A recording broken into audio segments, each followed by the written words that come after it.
Hello, and welcome to the Renny Show. We're live. Hi, Jenny. Lovely to see you from Rheims, no less. Hi, Rach. I know. Yes, from France, sunny France. For you. I know, French France, which is always a pleasure to be on your holidays, isn't it? Absolutely, and thank you for still joining us, because obviously, you know, you probably want to be off enjoying yourself, but you've chosen to come and do this as well. So that's absolutely fantastic. Thank you. It's a pleasure, and the sun is shining here. Apparently, I learned yesterday when we were trying to do that thing that English people do, speak very bad French to get our tickets to go from Paris to Reims. Is apparently how you say it. Okay. So they were trying very hard not to laugh at us. So we as we tried to pronounce it without pointing to the without pointing to the word. So yes, Reims. It is a very, very beautiful city, but it's also very exciting to be here for our Renny show. So I wouldn't miss it for the world. Bit of both, best of both worlds. Fantastic. Exactly. So yes. if you are watching us live, then do pop us a comment to make sure that the platform that you're watching on tells us you're there. Although Facebook sometimes doesn't. So yeah, put a comment with your name, and we'd love to say hi to you. And if you have got any questions to let us have, then please do, and we will do our best to answer them and just see where it goes. So should we get started? Shall I ask you? Yes. I thought I'd start off. This might be a really obvious question, but I thought it was really interesting. So, Rach, why do you think holidays are so important? Ooh, okay, that's probably a fairly easy question to answer. I think it's too easy to not have downtime. I would say particularly when you're self-employed, but I think it applies to anyone, whether you're employed, self-employed, no matter what you do. It's so easy to focus on all your responsibilities, whether that's family related, whether it's, work and business related.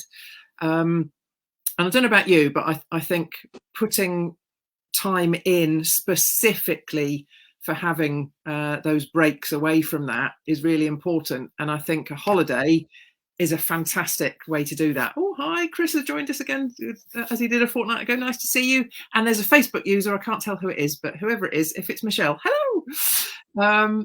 But yes, I think it's really important to have holidays, because it's not just about having that downtime, it's about decompressing, isn't it, from all the usual stresses, and as we were just talking about sort of backstage, if you like, before we came on live, the opportunity to not have to think about all those important things that are usually going on, and to be able to just be, which we could all do with some on a regular basis of making sure that we do that, but I think a holiday is a really great way to achieve that. So yeah, holidays are definitely important, and I certainly enjoyed mine last week. And you're enjoying yours now. I am, and I think it, when everything's full on, isn't it? So whether it's that there's the 24-hourness of our modern lives, it can be really easy, particularly for women. I think who are juggling often jobs, parenthood. I'm not suggesting that men aren't either, but quite often more of the responsibilities. Might upset people there. More of the responsibilities for men are amazing too. We love you as well. We do. So I think that sort of multitasking, juggling, being all things to all people is a very common thing that happens. So that being able to put down those responsibilities is really important. And I think also you mentioned, as we shouldn't say that backstage, when we were talking about getting back into the swing of things when you've had a break, can be a bit of a challenge sometimes. Yes, it certainly can. Yeah. So, yeah. That's something we have to be mindful of, though, isn't it? It's planning the breaks, but equally we perhaps have to plan a bit for how we're going to get back into the swing, and that's learning about what works for you, isn't it? It's different for different people. Exactly. And Michelle has said hi, that it's her. Hello, and Nikki's joined us as well, so we've got a few people on. So thank you. Oh, fantastic! It's lovely to see you guys. Absolutely. So I shall move on to my first question for you, Jenny, which is, what makes you smile? Oh, lots of things make me smile. I quite like smiling. It's a good. I spent quite a lot of time just recently on the Underground in London, and I make it my business to smile at as many people as possible, because Yes. lots of people on the tube who are commuting don't. So, Debs is with us as well. Hi, Debs. Hi, Debs. So I make it my mission to smile.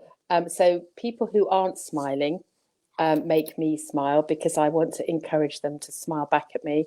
And you'd be amazed at how often it works if you try it. Yes. Sunshine makes me smile. So this morning we were sitting having a cup of coffee in a fabulously beautiful French square in the sunshine, and that made me smile. Yes, I bet it did. Spending time with friends makes me smile and laugh. We have a lot of laughs, and I think there's a sign in our Airbnb that says friends are much cheaper than therapy. So excellent. That's quite handy. Yeah, I like that. We've also been walking around looking at fabulous restaurants, and there are so many beautiful restaurants to choose from. And so actually nice food makes me smile. Yeah, I'll go along with that. And Debs has just said you must disconcert so many people on the tube with all the smiling. And I think she's probably right. Some people don't know how to handle it, do they? It's fascinating, isn't it? Because I think that just somebody smiling at you, can really improve your day. You don't have to know who they are. And there was a lady who I happened to be on the tube yesterday, and we were sitting opposite each other on the Eurostar, and I said to her, I was sitting opposite you on the tube on the Circle line this morning. And she said, I was a bit distracted. She said, because I was desperately trying to find my way, because I haven't been on that tube for ages. And I said, so if I was a bit distracted. So we got chatting. And again, it's that kind of human connection, isn't there? Yes. That I think is often missing. And commuting is a fairly thankless, can be a fairly thankless task. I also smile in my car, and I'm never quite sure whether they think I'm a bit of a basket case at traffic lights and in traffic jams. I smile at people too. I might have to try that. I'm not sure I've tried smiling at people all that much from the car. I do it regularly when out walking, and it's led to quite a few conversations with my youngest when I'm walking her to or from school. And I will smile and say hello to people. And obviously some people, you end up seeing the same people, but some are just complete strangers. But I think to myself, well, they must be, if they're walking around the village, they more than likely live here somewhere, and how nice would it be for them to feel that someone else in the village has said hi and given them a smile, and it leads to great conversations sometimes, like you've just said. So yeah, fantastic. Yeah, okay. So I recommend smiling as a good thing for you, and also for those of you interested in active exercise, you use more muscles to smile. So actually it's a better thing to do, because you're exercising your facial muscles, which is a fabulous thing to do, isn't it? In terms of fitness, facial fitness, absolutely. That's what we need. Yeah, more smiling. More facial fitness. I'm all for that. Yeah. Just have to work on the rest of me now. Oh, bless you. Chris has just said there's an art to talking to strangers too, and that's so true, isn't it? Because you don't know who they're going to be, how they're going to respond. So it is a bit of guesswork, isn't it, while you try and sort of build a rapport with someone, but usually worth it. Yeah, and I think it's also that thing about not taking it personally, isn't it? So there are people who you can just say hello. Sometimes it takes time, doesn't it? You can say hello, good morning, and smile. And you might not get any further than that, or you can have a conversation. So my train into London yesterday was delayed, so that we were having a conversation about train delays and things like that. So you can but you can have a joke about it, or you can be miserable and get cross about it. So I think you're right, Chris. the conversations that you have a choice about. It's that choosing your attitude. You have a choice about how you approach that conversation. You're not going to ask them deeply personal questions, are you? But to say, oh, I love the cut, I really love your coat, or or whatever it is that has struck you about that person. And most people do love hearing a compliment about themselves, because I think as a society we don't compliment each other very often, and it's lovely to hear if something about what you're wearing or how you look has struck someone. It's quite life affirming to hear that. It's quite nice. Yes. Yes. Right. So next question. What's your next question for me? Well, I was, as we know, or maybe you don't know, I think most of us know, but April is Stress Awareness Month. Okay. Stress Awareness Month. So my question is, Rach, what are your signs of stress and what do you do to manage them? Okay. I'm just going to pop this up on the screen. Oh, I can't spell. Do. Manage them. Sorry about this, folks. I just want to get it up on the screen so that people can see what we're actually talking about when they tune in, if they tune in at a different time. So what are your signs of stress, Rachel? And how do you manage them? Because everybody's different, aren't we? Yeah, very much.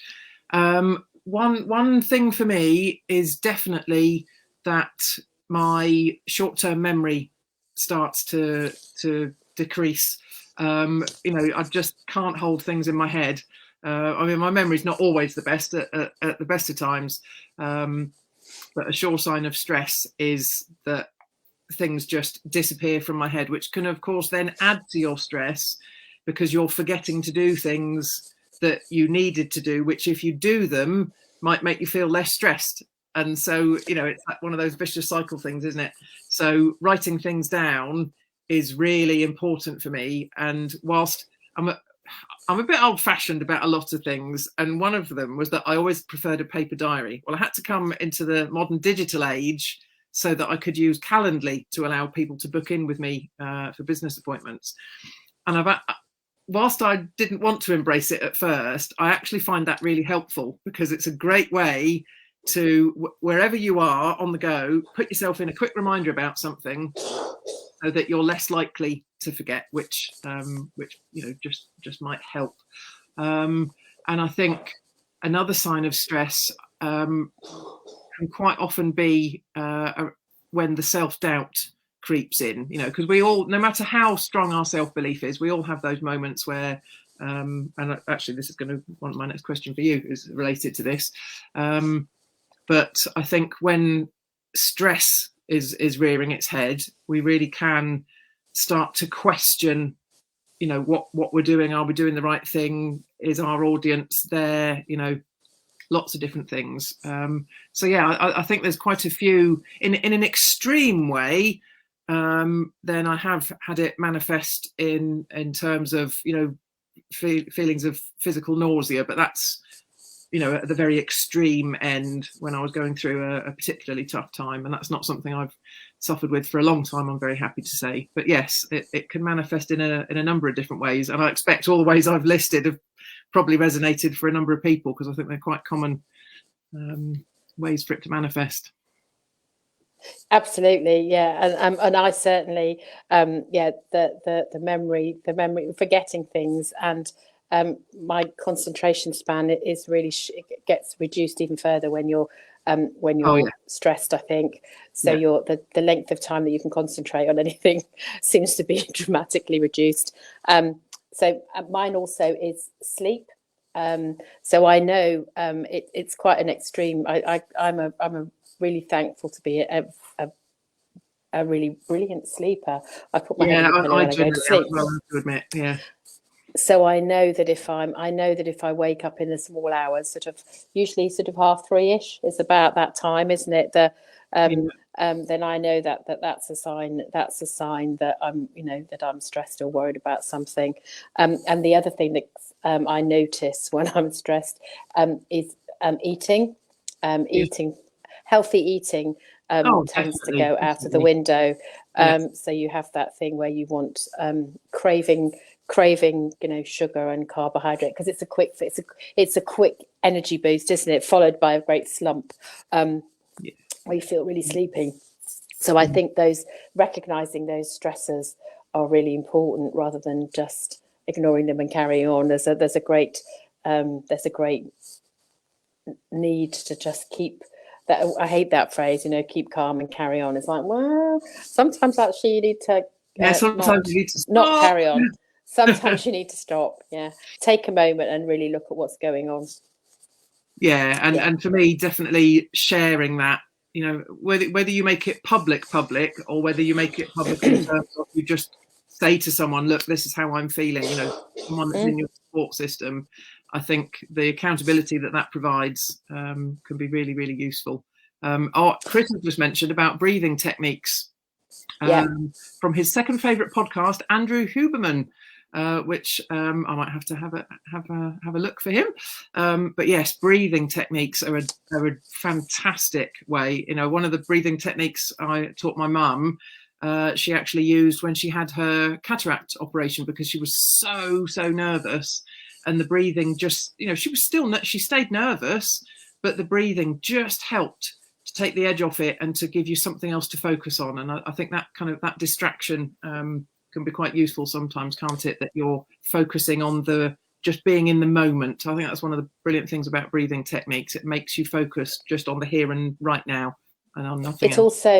It also tells you, sends a really clear message to your body that you're not in a threat situation. So that fight, flight, and all the other F's that you can think of state that we get into, which means that you can't, your body's flooded with cortisol, the stress hormone, and B, that you're not able to access your sensible brain, all the cognitive fabulous stuff that you can't access when you're in that state. So actually the breathing absolutely helps you remind your body that you're not about to be attacked by a woolly mammoth and any other threat that it thinks that it might be about to face. So absolutely, breathing is really, really helpful. And that it's a phrase that's come up quite a lot this week in talking about kind of support is, we've got you, which I just think is the most fabulous sentence.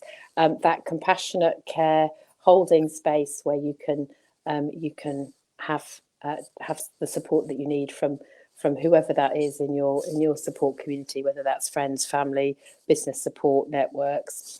There's that kind of fantastic, love it. Okay, so I'm going to ask you my next question, which is quite related. See, we're on the same wavelength as always, Jenny. It's a bit related to what we've just talked about. Won't surprise you to know. But my question is, do you have self-doubt moments, and what do you do about them?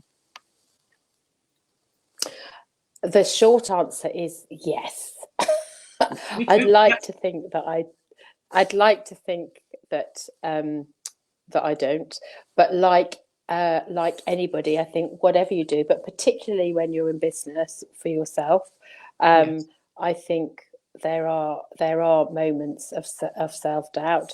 I think again they surface, as you say, at particular times. So when you're tired, when you're stressed, when maybe perhaps the conversation hasn't gone the way that you thought it might, when you've encountered a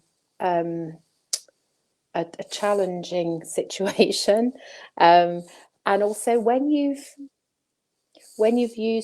replaced judgment with curiosity. I think that's a very short road to self-doubt, because you've stepped into the judging of others, and of course once you start judging others, you then start judging yourself, and they're usually absolutely measuring yourself against them, and neither situation is helpful. So what do I do about it? Prevention is always better than cure. So there are certain things that I do every day to minimize or to mitigate the risk of the self-doubt. So I do my gratitudes every morning when I wake up. I'd love a bit of gratitude. It's great, isn't it? So so my gratitudes every day, and I do them every day. There are certain days, obviously, I write them down because I'm in a couple of groups where that's a regular occurrence. So writing those down really helps. I also think it's really good to remind yourself how far you've come in terms of business. So I often forget how far I've come since I started, because I always think that I'm really new at this. But conversely, I also think, I should know it. You know, you kind of think, I should know all the answers because I've been doing this a while. I should really know it all, but I should be better at it than I am by now. So I think reminding yourself, and often we focus on the things that go wrong because we want to learn from them, and I love that. But I think sometimes we can forget to celebrate, and I'm a huge fan of celebrating. Easy to forget to celebrate, super common. I think. So a huge fan of celebrating even little wins. When things have gone well, we kind of just think, that's okay. Well, that's all right then. Whereas in fact, sometimes it's great to pause just 5 minutes and go, do you know, I had a really good day today. And when things are going well, you remind yourself that you love what you do, and why you do it. So remembering your why is a really good way of, when self-doubt creeps in, go back to your purpose, because having a really clear purpose and just revisiting it regularly, just to make sure that it's still your purpose. Because as with everybody, the world, things evolve, don't they? So it's not necessarily a fixed thing. So there's nothing wrong with honing, reshaping your purpose as you go along, because you learn more stuff. Definitely. And Chris has mentioned, not sure who said it, but comparison is the thief of joy, which goes back to what you were saying about not comparing yourself, and that's so true. You know, I think it's a real mixed one for me, because I think we should always look for multiple perspectives and, you know, look in our entire field of vision at things. But sometimes I think we need to put blinkers on, as in, you know, this is your path. You follow your path. Forget what everyone else is doing. Not always easy to do, but forget what the others are doing. No. They're not walking your shoes. They're not living your life. Their experience will be different. You know, focus forwards, eyes forwards. So yeah, that's definitely a good point. I talk about comparisonitis, that dreaded virus. In fact, I was just about to write a book about comparisonitis, the dread, you know, the soul shriveling virus, at the point of the pandemic. So if ever timing was ever more wrong, that was it. But there is a chapter about it in my upcoming book. But yeah, comparisonitis, that virus where we, you know, I call it soul shriveling, because that's exactly what it does. When you look at other people, and it's never in a it very rarely is it in a positive way. We, you know, they're much better than me for whatever reason, and for all the reasons you just said. Everybody's experience is different, isn't it? So absolutely. And I think hopefully by talking about self-doubt, we realize it's a really common thing, and it's a it's a normal kind of thing. And that's the thing. Actually, it needs to be normalized, you know, that it doesn't have to be a bad thing, but it's how you choose to deal with it. That's the, you know, whether you empower yourself with it or not, you know, that's absolutely, as with all things. Okay, so what's your next question for me? Well, it kind of, you know, one of the things I love about the Renny show is that the questions, which we don't, we need to make really clear.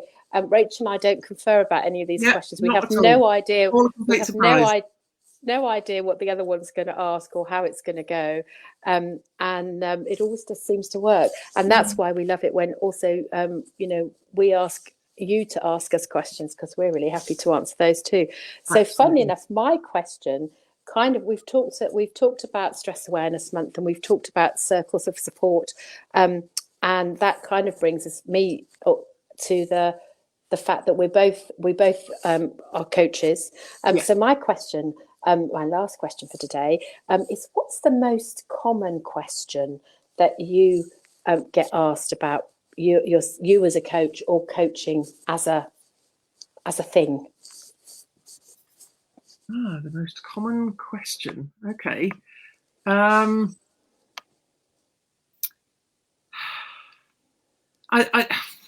key thing really, and I'm not sure if it's not necessarily how the question is framed, but it's the misunderstanding about what coaching is. Which, you've had exactly the same experience, haven't you? You can tell by your face. And for those watching, coaching can be so misunderstood. And I think that many people, particularly because of the way that some coaches portray themselves, and the fact that, we all grow up, sports coaches, that's our first use of the word coach, really. And really, they're more of a, trainer, teacher, mentor, and so that's what people tend to think coaching is, don't they? And I think for a lot of people, and I include myself in this, you don't necessarily understand coaching until you've been coached. I certainly didn't, not truly at all.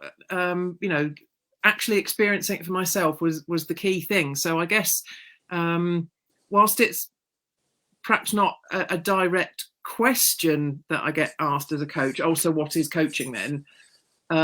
It's the fact that people think they know what coaching is, but actually they don't. And that can lead to, I think there are many people who would benefit from coaching, but they don't perhaps realize the benefit they could get from it because they don't truly understand what it is. And so it's a chicken and egg scenario, because how are they going to find out unless they have some coaching or do some research, or ask me the question, what really is coaching?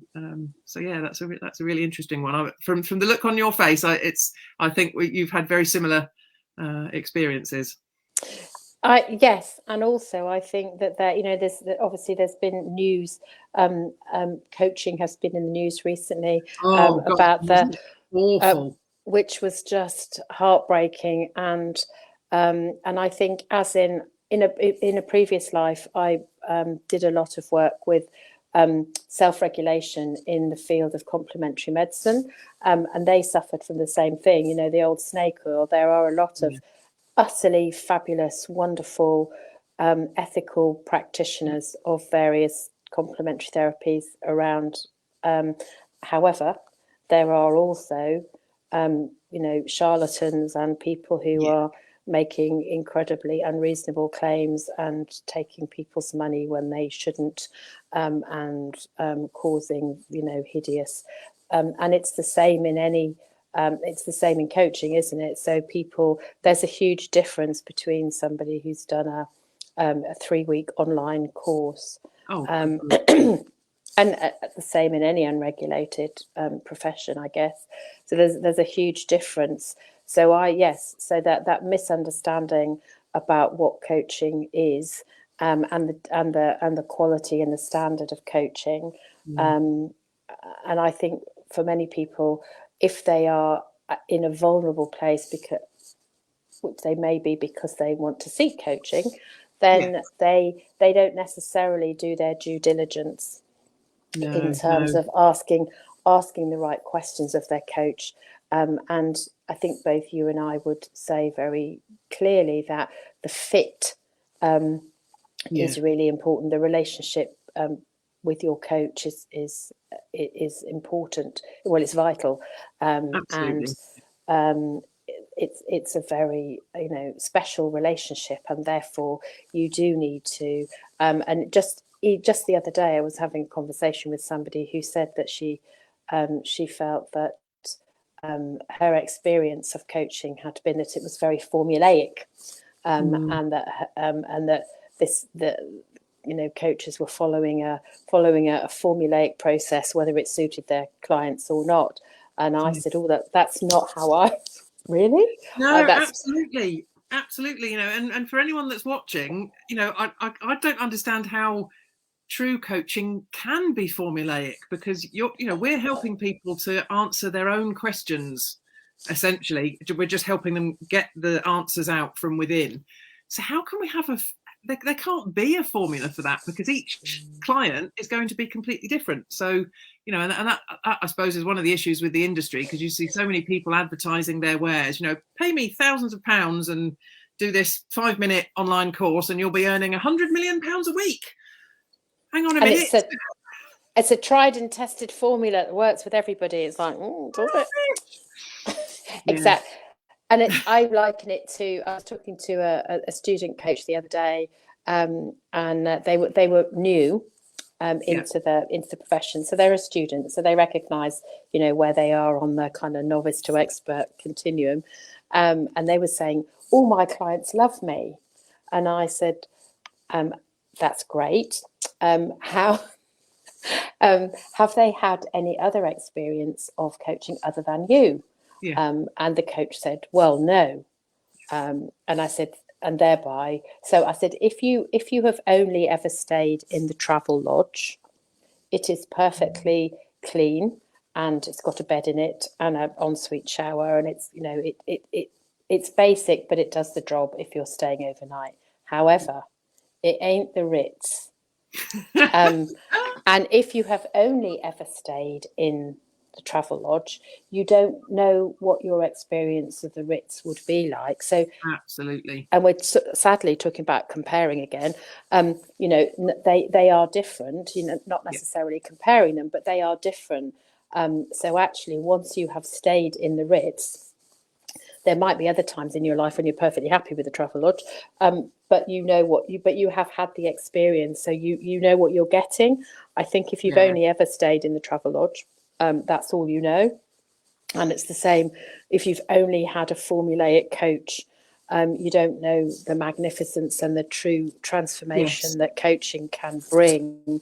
Absolutely, and it's opening people's eyes to that, I think, isn't it? Because as with anything in life, you don't know what you don't know. Absolutely. You can't possibly know what you don't know because you don't know it. How many times can I say I don't know in one sentence? But that's quite a lot.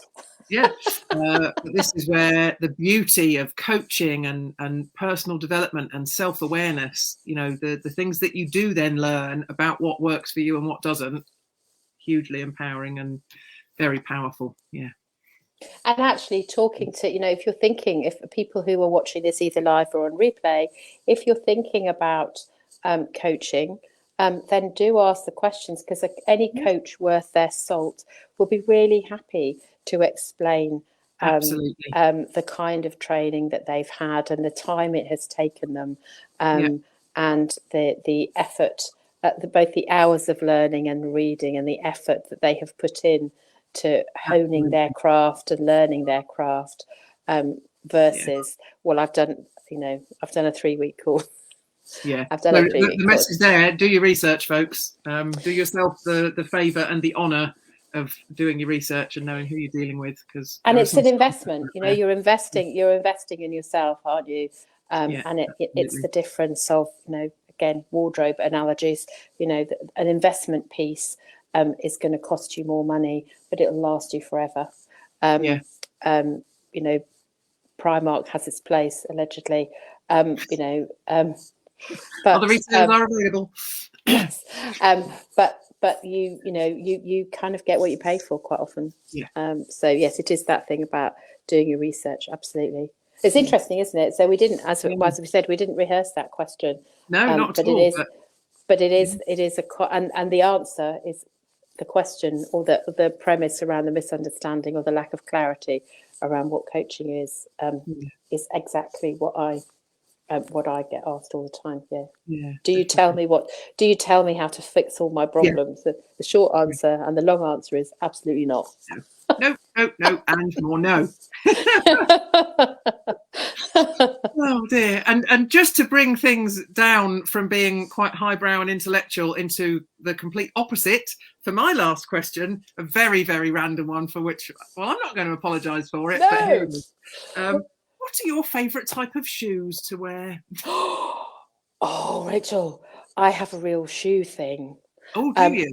Oh, I do, and I blame my mother in the nicest possible way, because she was a very sensible mummy. Yeah. And I have wide feet. I used to not like wearing shoes at all when I was a toddler and a very small child. I used to take them off all the time. So I had wide feet.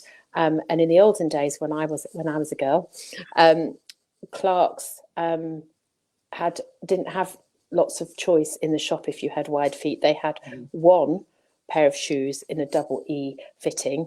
F hadn't been invented then. So I used to have to look at this black and white leaflet, and that was the shoe I had. So that was very boring, and I wasn't very happy about it most of the time in terms of shoes, but that just suck it up, because that was the choice. And then when I was a grown up and my feet grew to a kind of normal size 5, and there were just the whole I just love shoes of all kinds. I do love a nice pair of heels. I love really unusual shoes. I love quirky shoes. I am wearing trainers today because obviously we have been walking around. I'm wearing slippers. But and that was one of the sadnesses of the pandemic, was that my shoe cupboard was untouched, because you either wore no shoes at all, or your walking shoes or trainers. So it was very sad. So no, I absolutely love. I think I could be defined as a shoeaholic. Is that a word? Ooh, okay. It is now. So I love beautiful shoes, and I do have a pair of Jimmy Choos. Wow. And it is, I know, and it is my ambition to own a pair of, Louboutin. They're just beautiful shoes. Yeah. So yes, I love shoes. The more colourful and quirky, the better. What about you, Rach? Well, see, my experience started very similar to you, in that I have enormous feet. I've got size 11 plates of meat. Have you? Yes, I have. But you're tall. I'm tall. I am just over 6 foot, so it's sensible for balance and all the rest of it. That didn't really help though when I was young and needed, whether it was school shoes, party shoes, whatever. The only place on the high street I could get shoes was Saxons. Do you remember Saxons? Oh, Saxons, yes, I remember them.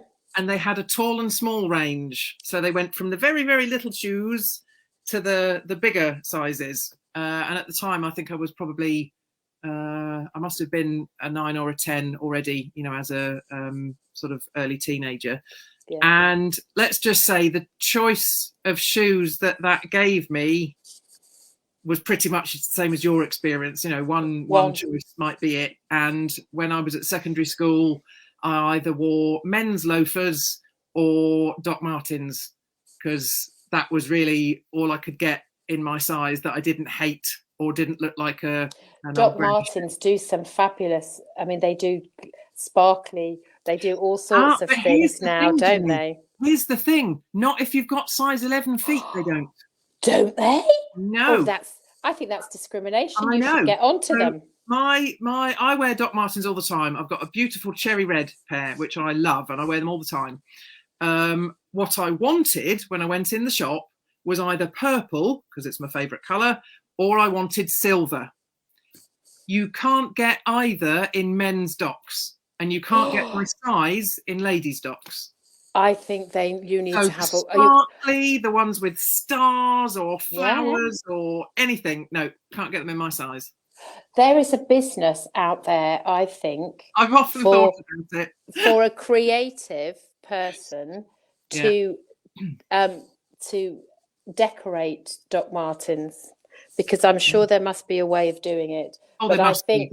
I think there's I could spray paint. I met someone a few weeks ago who sprayed her own boots in like a metallic purple colour. They weren't Docs, but they were some other type of boots.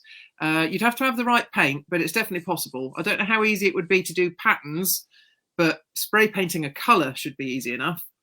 I think, well, if you could spray paint, you could do patterns, couldn't you? Because stenciling. Stencils, yeah. So I think there's definitely a niche market there. Oh, you heard it here first, guys. Yeah. But I think there's definitely a letter to the chief executive of Doc Martin. Yes. Do you think they're called Doc Martin? I don't know who they are, but I think there's definitely a letter about because I'm sure there are many people who have bigger feet who would love the idea of different options for their and the options have got better as I've got older. The options have got better. Long Tall Sally has always been pretty good, but yeah, you can't. There just isn't as much choice when you've got bigger feet, and you have to know where to look. And yeah, it's just So maybe because of that, my shoe choices can perhaps be a little bit pedestrian. Pardon the pun, a bit boring. I like comfy shoes, I suppose. I like my Doc Martens, I like my Converse, and I like my sandals. Birkenstock sandals I really like because they're comfy and you can walk for days in them. But I do like my favourite pair of shoes is probably a pair of ballet pumps that I've got that are zebra print. Yes, they're brilliant. And I think that, I say, the joy of growing up to be in the middle.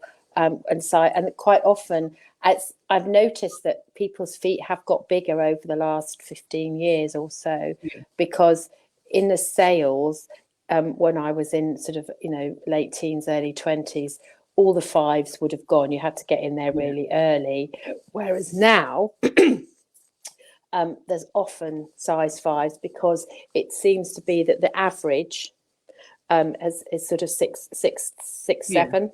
So that they're bigger. 5s are quite often left over. So I do, and I love a bargain. Oh, who doesn't love a bargain? Yeah. Oh, happy days. Right, well, I guess it's time to wrap up for another fortnight of our positivity and honesty. So thank you to everybody that has tuned in. It's been lovely to see you and to have comments. And don't forget that you can send us questions because we don't discuss the questions beforehand. They are completely random, complete surprise to each other. So if you want to be a part of that and ask us something, please do. Doesn't have to be on anything specific. It can be coaching related, but it can be absolutely anything related. So Rachel and I were just talking before we came on air about having some themed shows. So we'd also like to ask what you, themes would you like? What themes would you like us to talk about? Because again, we have quite we're a broad church. We have quite a range of interests and speciality between us. So if you would like to suggest a theme that you would like us to concentrate a show on, then we'd be delighted to do that. So get your ideas out, and we would love to do that. So our next show is in 2 weeks' time, which will be May. Same time, same place. Goodness, what? That's like almost halfway through the year. What's going on? Yeah. But in the meantime, enjoy French France. Thank you. I'm off to look at shoes this afternoon. Oh, fabulous. I bet French shoes are probably amazing. So, yeah. I look forward to seeing the pictures. Right. Well, thank you to anyone that's joined us and anyone that's caught up on replay. And we hope you can join us again in 2 weeks' time. Take care. Take care. Bye. Bye.